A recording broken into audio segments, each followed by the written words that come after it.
The Dumbest Ways to Die, Part 10. In 1912, a French tailor named Franz Reichelt wanted to prove to the people of Paris that he could design an overcoat that doubled as a parachute.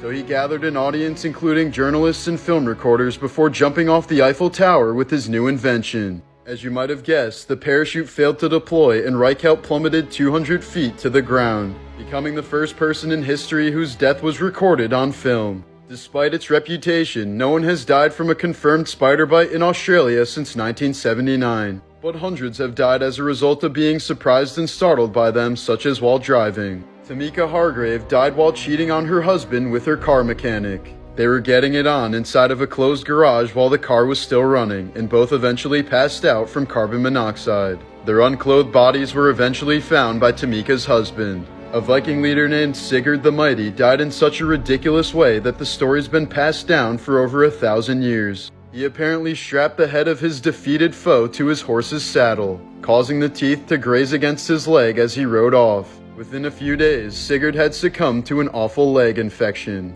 The Dumbest Ways to Die, Part 9. In 2013, a young Japanese man began slithering on his parents' floor and acting erratically, claiming he had become a snake.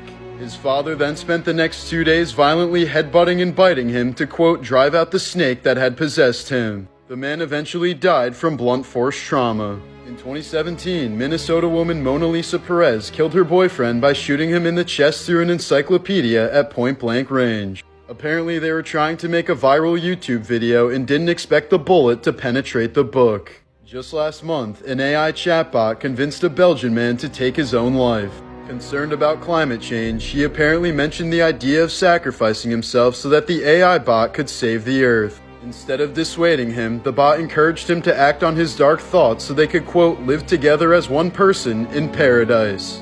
The Dumbest Ways to Die, Part 3. Aeschylus was an ancient Greek playwright who is known today as the father of the tragedy genre. After receiving a prophecy that said he would die from a falling object, he spent most of his time outdoors. But he was killed when an eagle dropped a tortoise on him, mistaking his bald head for a rock suitable for shattering the shell of a reptile. Famous philosopher Kurt Gödel had an obsessive fear of being poisoned and therefore only ate food that was cooked by his wife. So when his wife went to the hospital for an extended stay, Gödel stopped eating completely and promptly starved to death.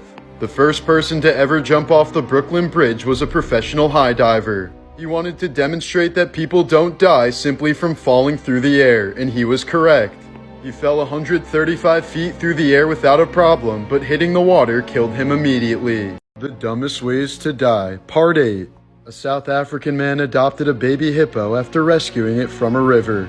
5 years later, the hippo dragged him into that same river and mauled him to death. Last January, a Kansas man died after being shot by his dog in a freak hunting accident. He was sitting in the front seat of his pickup truck when his dog stepped on his rifle in the back seat. In 2011, a 49-year-old Russian woman had a heart attack and was presumed dead. A few days later, she woke up at her own wake and was so shocked that she screamed and had another heart attack, this time dying for real. In 1991, a woman from Thailand accidentally slipped in mud, grabbed a live wire, and was electrocuted to death. Later that day, when her sister was showing the neighbors how the accident happened, she slipped, grabbed the same live wire, and was electrocuted to death.